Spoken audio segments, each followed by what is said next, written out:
Hey guys, it's Wednesday. We're cooking dinner. Come along. Dun, dun, dun, dun, dun. See, it's like if I had an intro, this is where it would be at. But I don't. So, yeah, most you're going to get is me going like this and singing. But anyhow, so tonight, yeah. Oh, okay. Tonight we're doing here, step back here. Um, Tonight we're doing fried burritos. Say hi. Hi. Everybody say hi to Abby. Hi. Everybody, Abby. So tonight we're doing fried burritos. So they're not hard. They're not difficult. They're actually really quick.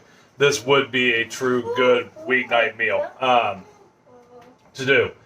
So, but we're going to go over the ingredients list real quick, and then after that, I'll go ahead and rearrange the camera, and we'll look at the skillet for a little while. But, all right, so it does got kind of a hefty ingredient list, but all this stuff is optional, and I'll give you an option after I go through it. All right, so first thing you need, 2 pounds of ground beef. Now, let me tell you about the ground beef real quick. So, this particular recipe, you want your ground beef to kind of be moist. Yeah, because sometimes when you make taco meat, it can get dry. It can get dry on you. So to keep it moist, this is crazy. You're not going to believe it. We're going to add baking soda and a little bit of water to it. So I've got 2 pounds of ground beef sitting over there, right here. And what I did in a separate bowl was I mixed up 1 tablespoon of water and a quarter of a teaspoon of baking soda.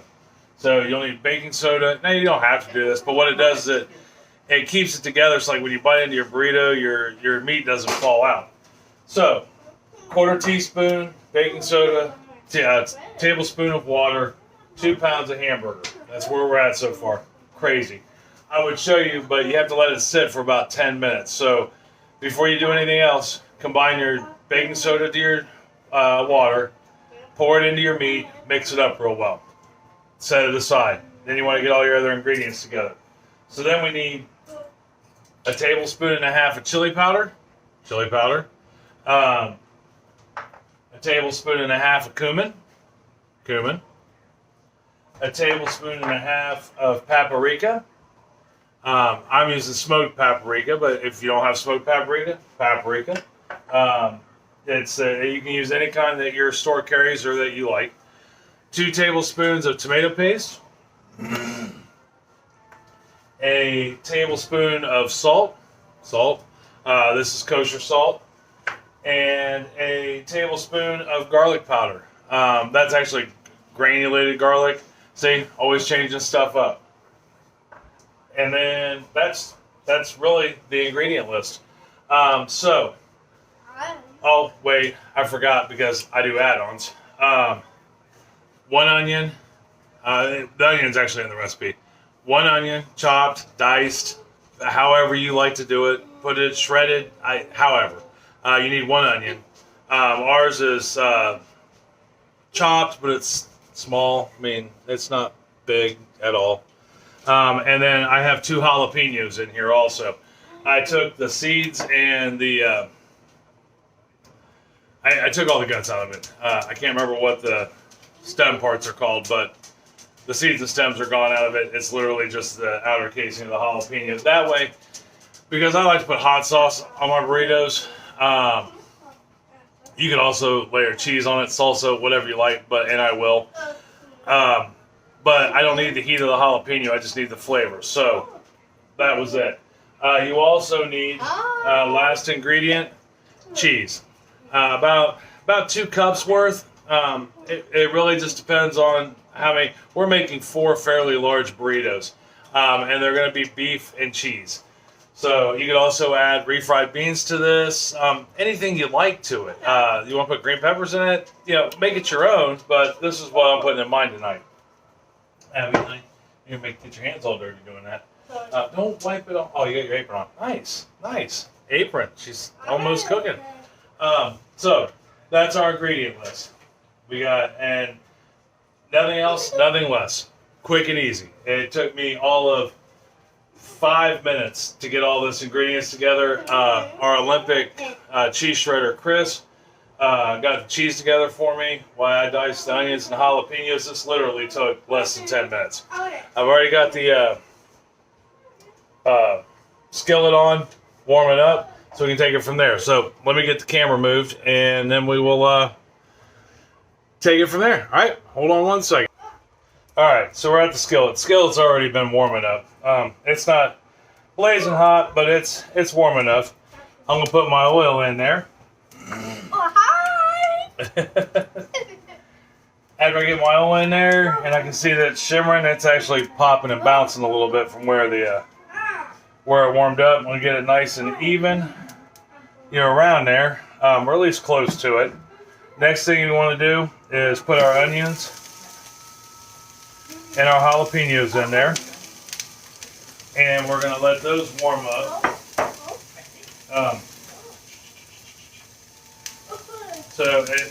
We're gonna let those cook for about 5 minutes, kind of like the sloppy Joe video. We want to get the onions a little translucent. Yeah, that way we're in good shape. We want them a little soft, because even if we're gonna put them in the burrito and we're gonna fry it in oil, it's not going to be in the oil long enough to cook everything. That's why you want to pre-cook everything.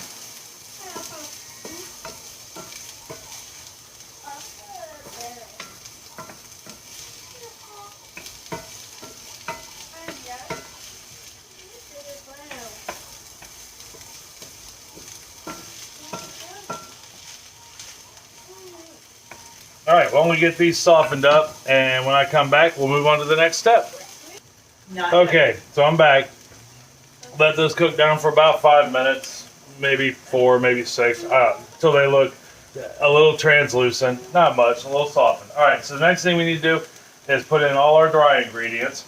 I have a helper that's going to help me do that. So let's go ahead. First thing we're going to put in is the salt. All right, good job. All right, grab the next one. Nope, you grab something, that one will be last.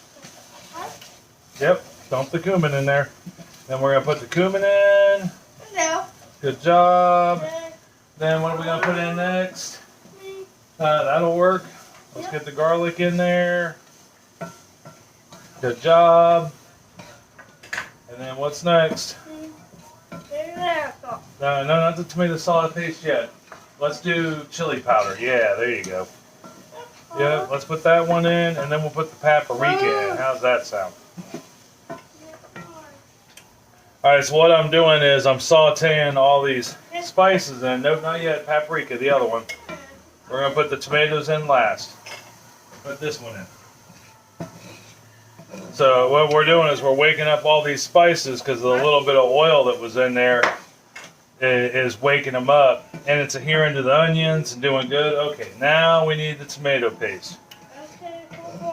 But what we got to do with that, hold on. It won't come out, that's okay. Here, you turn it sideways like that, and we'll just pull it out with the... and with tomato paste, it's really important that you warm it up when you put it in a dish, especially something like this, because what it does is it wakes it up. I mean, tomato paste is kind of asleep. Because it's been sitting in that can, it's not awake. It's no different than your spices. It's tired. It's been asleep for a long time probably. It's sitting in a can in the back of a shelf of your local grocery store. So we want to get this going for a couple minutes. Not anything spectacular. I know right now it smells amazing. I wish you guys were here to smell it. And someday when we don't have pandemics and we're allowed to have people over again, legally. Maybe you guys can all come over. Everybody. All 77 of you. Which, hey, all 77 of you. Not that everybody watches, but that's okay. We'll all come over and have a big party. Me and Chris used to have parties every June to celebrate my birthday and Abby's birthday and Father's Day all at once. We'd just throw a big party. And they were always so much fun. We'd cook up a lot of food. And play some music, and it was family friendly. I mean, everybody bring their kids over, and we'd sit around and have a good time. You could drink anything you wanted to drink. whether it was alcoholic, non-alcoholic. You know, you could have a glass of wine or you could have a glass of root beer. You know, it was completely up to your preference, but it was just for everybody to get together, unwind, and enjoy some music. All right, so we got that going. Last thing we need to add is the most important thing. That's what gives it substance, and that's the hamburger. And if you see, it's kind of mushed a little, you know, and that's because what the baking soda does is it breaks down some of the protein in the hamburger, and it causes it to stay moist and stay tender instead of getting dry and crumbly. Let me wash my hands real quick.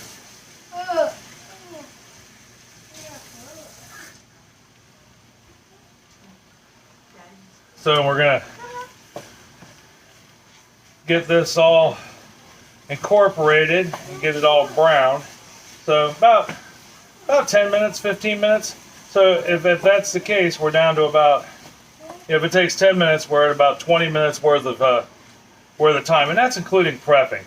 You know, and like I've said, you know, many times before, prepping's important. That way, it tells you a couple different things. A, do I have all the ingredients I need? And do I have enough of the ingredients that I need? You know, because there's never fails. I mean, we have a lot of things. We keep plenty of stuff in stock, but inevitably, there's at least one time a week that I'll go to make something, and I'll start getting everything together in the prep bowls, and sure enough, it's not there. All right, well, let me get this put together real quick, get it all browned, and when I come back, we'll take a look at it, and then we'll move on to the next step. All right, I'll see you here in just a millisecond. All right, so it's been about 10 minutes. I got it all browned up, and you know, bring it in a little closer to you so you can see it a little more. But see, I don't know if you can tell on camera or not, but it's glossy, it's shiny, it's liquidy, and I'm telling you, the smell is amazing. And I know just from making this plenty of times before, at least this portion of it. We don't do fried burritos a whole lot because, believe it or not, there are times we try to actually eat healthy. But we're going to try it real quick just to make sure I don't need to add anything to it.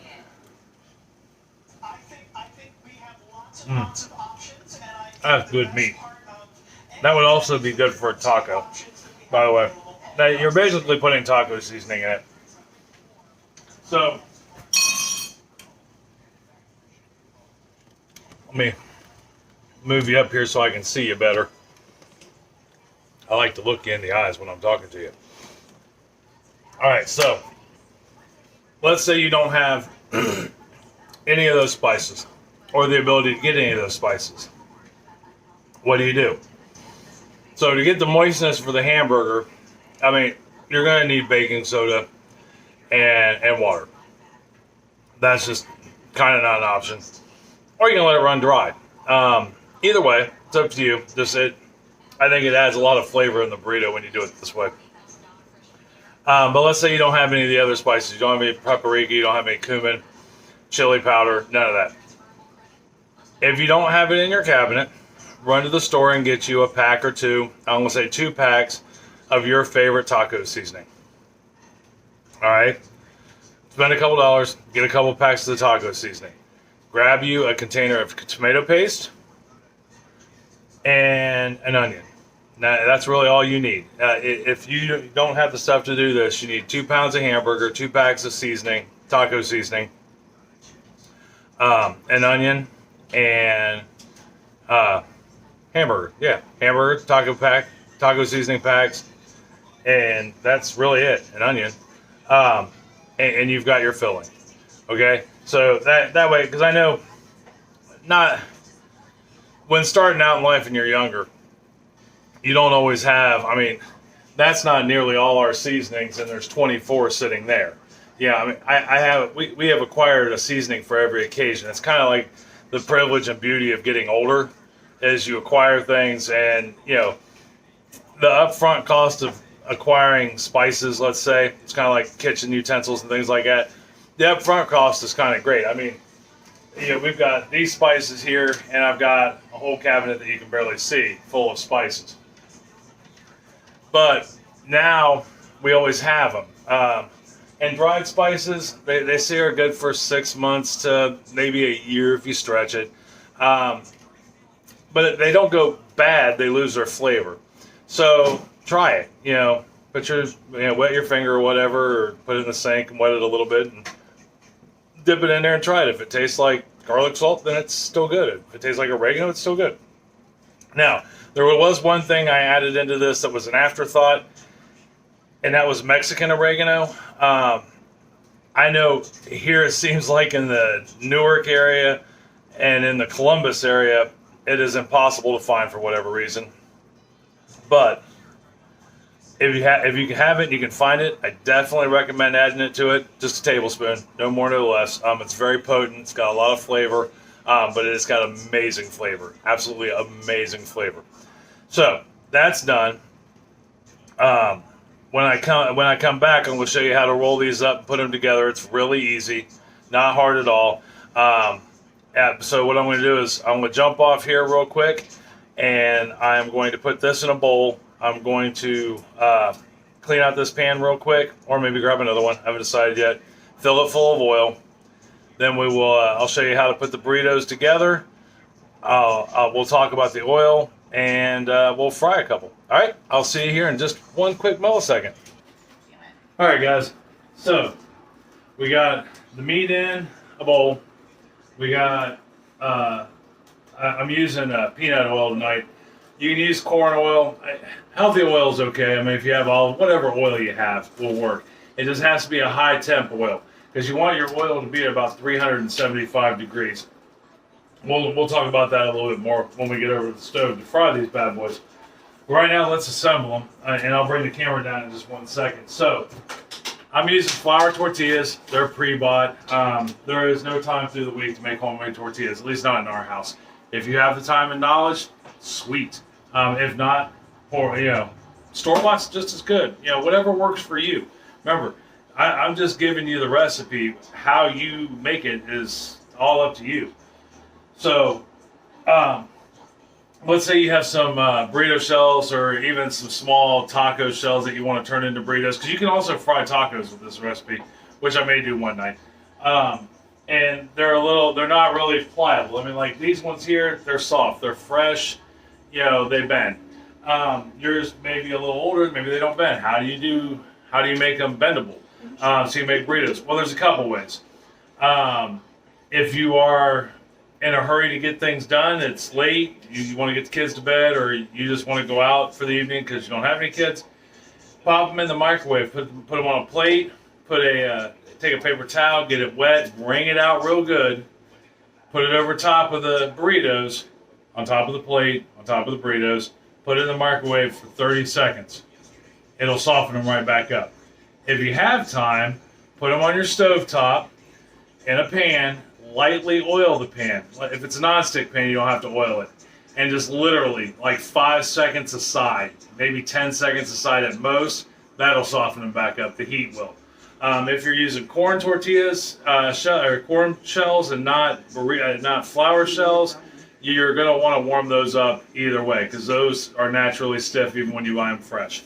And those I recommend doing in oil. Light oil, 30 seconds on each side at most, and it'll soften right up. All right, so that being said, let me move the camera down, and I'll show you what we're getting into. Oh, as soon as I loosen this up, tilt it down, I'm telling you, the professionalism of my camera skills is amazing.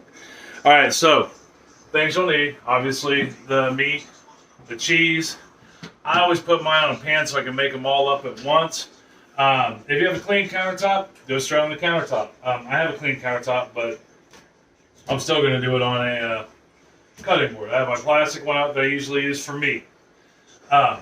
So we're going to take however much meat you want, put it in there, or put it on. Now, I don't put it straight down the center. I put it off to the side, usually the side closest to me.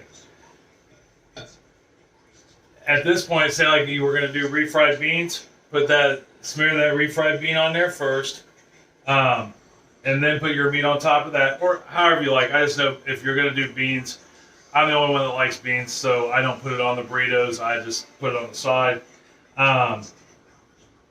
You can build this however you would like, but I would recommend the beans first. They're a little hard to put on afterwards. Put your cheese on next. Like I said, these are just beef and cheese. As much cheese as you want, as little cheese as you want. I like cheese. So the next thing I'm going to do is I'm going to fold the sides in first. Remember, we're going to stick this in oil, so you want to be able to get it as close as you can. Then I'm going to fold it over to the halfway point, and then I'm going to bring it in so it's tight. And then I'm going to kind of tuck the sides back in if they fall out, roll it over, and set it on the pan. Flap side down. Now you can throw a little water on the flap to help hold it. I don't. I never have, so I'm not going to start now. But it is my understanding that that will help hold it. So once again, this is when if you have any extra toppings you want to put into it, you want to do a layered burrito, whatever. You can put whatever you want in it. It's no different than any normal burrito. It just happens that we're going to fry it instead of eating it like this. I really think the flavor is so much better when they're fried. At least I know we like it at any rate. So, if you're not doing fried burritos, stop right there. Throw some whatever you want on the top of it, and you've got a burrito. You've got a meat, in this case, meat and cheese burrito. If there's stuff you like, say you're not going to fry it, you can put your sour cream in here before you do that, or any tomatoes, or any toppings you like can go in there. All right, so I got the meat and the cheese on there. The cheese I'm using, use whatever cheese you like. We are using tonight pepper jack and a Colby jack. So that's what we had in the fridge, so that's what we're using. So we folded the sides in, we fold it over once, tighten it up, and then just continue to fold till it's flat, until it's rolled all the way up. So your burrito should kind of look like this. To give you an idea how big these burritos are, these are like 14-inch shells. I mean, they're massive. They're at least 13-inch. And those are packed. This is 2.5 pounds of meat. So I've got about a pound left. So we've got about a quarter pound, a little over a quarter pound of just beef in each burrito. And I used about a cup's worth of cheese. So now, what am I going to do with the leftovers, you ask? That's a good question. Well, I could do more burritos, which I may do one or two more. But let's say, there's only two of you, or there's only one of you, and you're only making a couple burritos for yourself. You can refrigerate this and use it for tacos, just regular little tacos. You can have burritos later on down the road. It'll hold for a couple, 2-3 days in there. Call a friend, invite them over and have them, and have dinner with you. The possibilities are endless, but I know this will make about 6 total. So, I'm going to make about 6, but I wanted to show you how to wrap these. All right, so when I come back here in just a second, we'll be back over at the stove, and we'll talk about the oil, and we'll fry a couple. All right, I'll see you here in just one momento. All right, so let's talk about oil for a second. So, in your pan, you're going to want about a 1/2 inch, 3/4 inch of oil. Not a metric ton. We're not deep frying it like French fries. We're just frying it. Use any oil of your choice. Corn oil is probably it has to be a high temperature oil though, because you're gonna take this up to 350, 375 degrees and maintain it there. Low heat oils will start to smoke. So you don't want to use vegetable oil. That's not a high heat oil.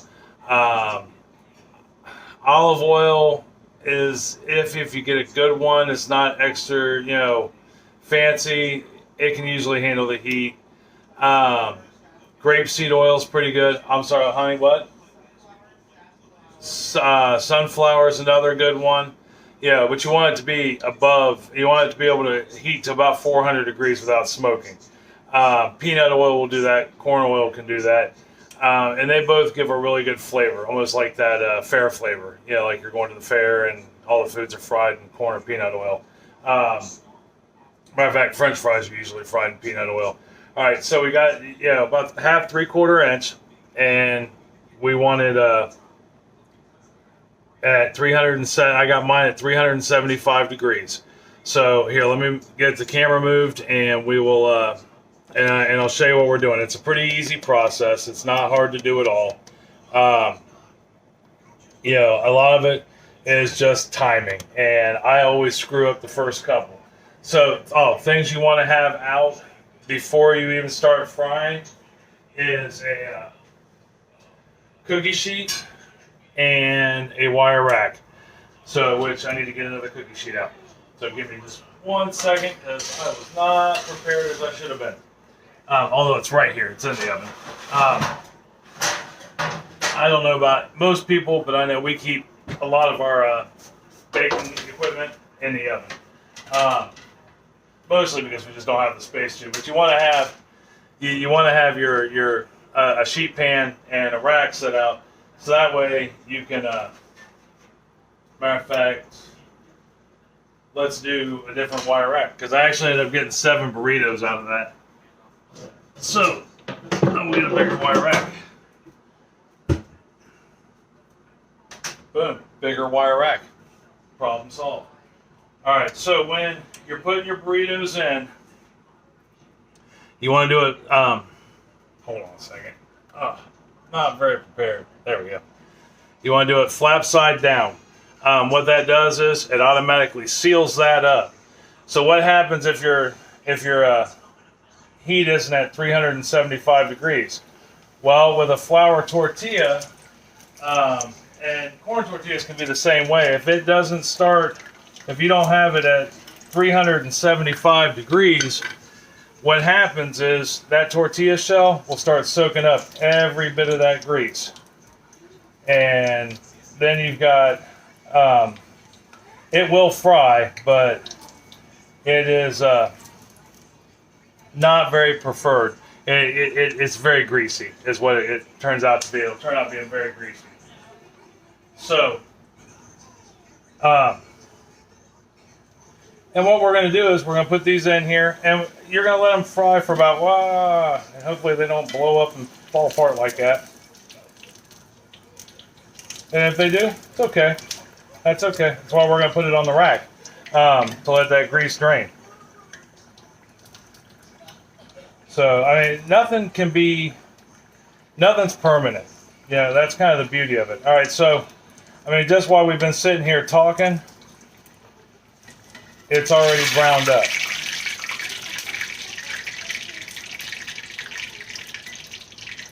But see how I didn't get that one perfectly on its flap? I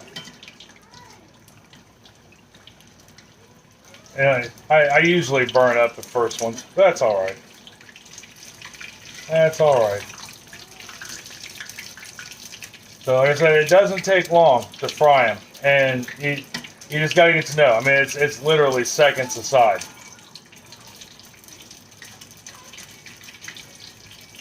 Now, one thing we're going to want to do once we get these 3 fried, we're going to wait a minute, and yeah, see, nice and golden brown on top. Take them out, give them a quick shake and hold, set it on the wire rack.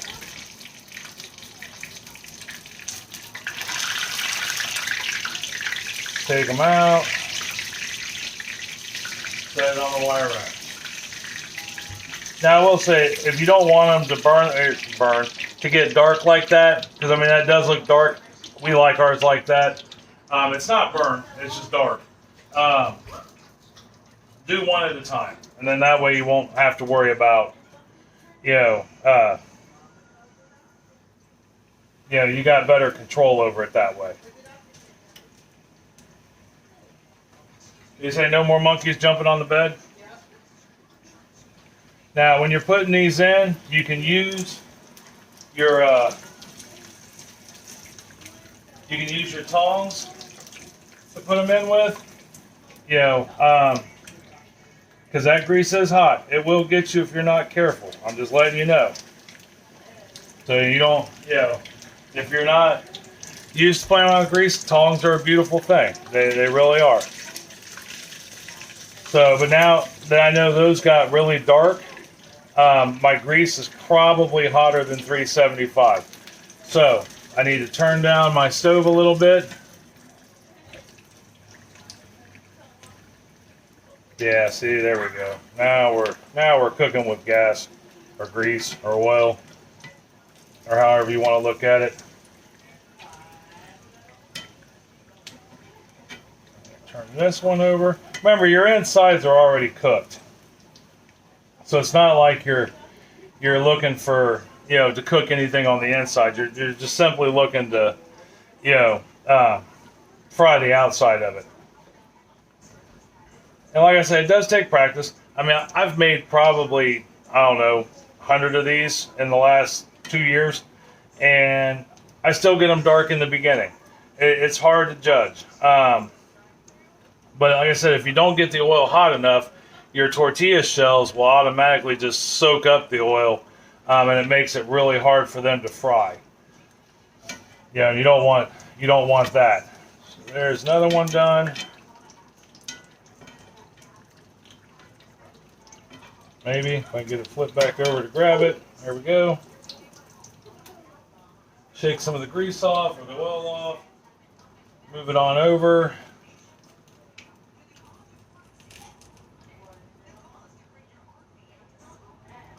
Now, I know when I cook and say like I burn something like that,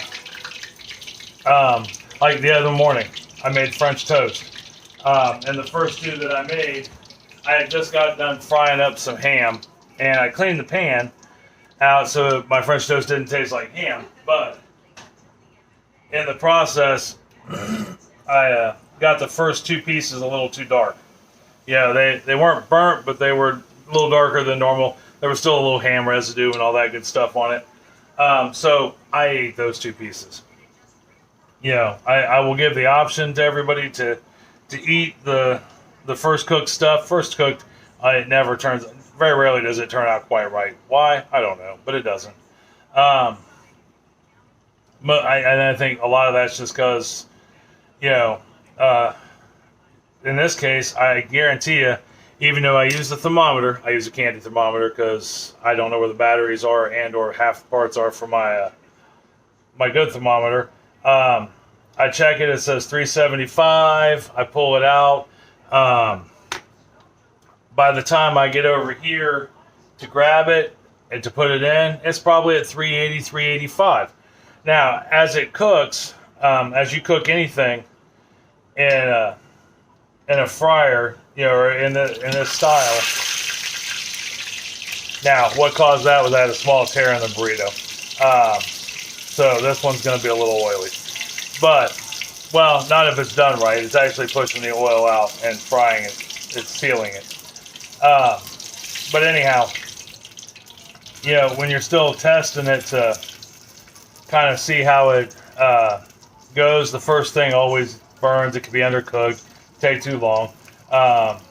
There's just so many variables to it that it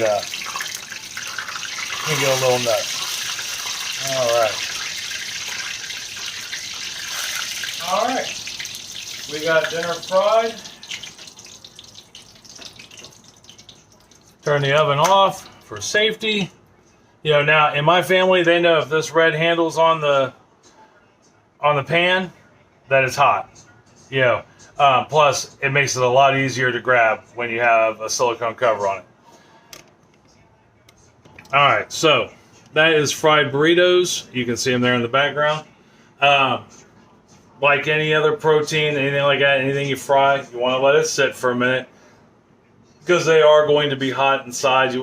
If you eat those right now, you're going to taste a whole lot of geez, you Pete, this is hot, and not any of the flavor.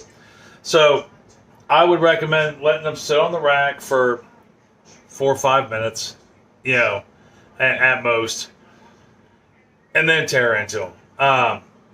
But you'll see. They're awesome. I guarantee it. All right. Well, I'm gonna let these cool for a minute. When I come back, we'll taste it and see what it tastes like. We'll take a look at it. All right. See you in a second. All right, let it cool down for a few minutes. While I was doing that, I got out our homemade salsa. Awesome stuff. If you've never made homemade salsa, it's great. If you know me and we're in the Columbus area and you need some, let me know. I don't sell it, but I'll be more than happy to give you a jar. Some sour cream, hot sauce, southwestern corn, and the burrito. So let's see what we got going on here. Well, maybe cut it open if I can't find a good knife that I needed to do this with, that I wanted to do this with. And we'll see how she looks. I mean, if you looky there, I mean, lots of meat, cheese, looking good. Can't argue that, not one bit. And it's cool enough to eat. So, let me move you up here where I can see you better. And let's give it a bite. I am going to put a little salsa on mine because I absolutely love this salsa.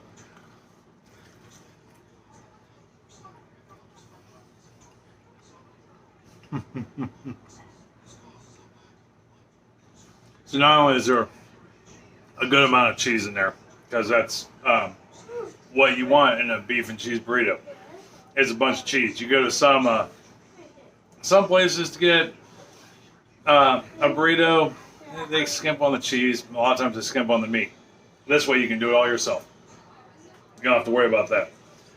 That meat is so moist and tender. It is absolutely unbelievable. And the flavors that come with it, great. You can taste all of them. All 8 items we put in with that meat, you can taste, except for the water and the baking soda. You can't taste that. Yeah.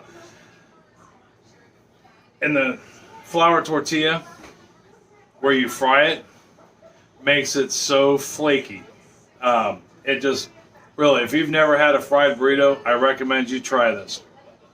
When you do yours in that pan, do them one at a time until you get comfortable doing it. Plus, it'll allow you, I mean, like you saw, now we like ours crispy on the top like that. So that's the way we like it. If you don't like them as crispy like that, do one at a time and just keep rotating it, and you will have perfection. You may not get it right the first time. That's all right. That's right. It's how we learn, right? We learn by making mistakes. And then next thing you know, you're a fried burrito professional. So that's how we make our fried burritos. I really hope you try this recipe. I really hope you try any of our recipes because they're all, in my mind, amazing. I've never had anybody not like anything that we've cooked so far on Wednesdays. So our next video is going to be on, we planted up a bunch of our, we potted up a bunch of our plants, got the little mini greenhouse going down in the basement, got, some lights up for plants, full spectrum lighting, so that way we can continue growing. And I'm going to show you, basically, I'm going to show you the greenhouse, the skeleton greenhouse, and how we potted our plants, and all the plants we potted. We potted about 95 plants. So you'll get to see that. You won't get to see me plant all 95. That was a process. Didn't take all day, but it took some hours.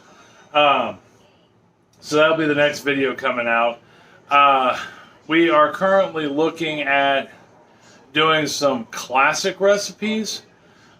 We've been looking through stuff from the 60s, and we may have found a couple things. The problem we're running into with that particular decade is a lot of things were done with canned goods that you can't find anymore, or powdered mixes that you can't really find anymore, and if you can find them, they're not very good, or box stuff. There's not a whole lot of spices or anything like that. So we're going to do a couple of them just to see how they taste. So right now we're kind of doing a little research and looking at stuff from the 50s. We're trying to find some from scratch stuff, and the stuff that we find that may taste, well, actually a couple of the recipes we're going to try, never tried them before. We're going to cook them together on a Wednesday night and see how they turn out, because there's some interesting stuff going on in the 60s. Some tastes and flavors that you wouldn't think would jive, and we're going to find out if they jive. So anyhow, that's what we're going to start doing on Wednesdays for a little bit. We're going to start experimenting with meals that were cooked 50, 60 years ago, and maybe some stuff 40 years ago from the 70s and 80s, and see how they taste. We're going to look. I mean, they may taste horrible. I don't know. Never tried any of them. But, so stay tuned for that. But try this burrito recipe. I think you'll like it. Like I said, even if you don't fry them and you just eat them in the plain shell, the flavor of this meat is just incredible. And you can add so many things to this to make it your own. All right, well, I'm going to go eat, enjoy the family for a little while, maybe watch some Mud Rucker here in a couple seconds, and enjoy the rest of the evening. So you do the same. Tell someone, I love you guys. Tell somebody else that you love them. It's going to make their day a whole lot better, I promise. And I will talk to you later. All right, bye.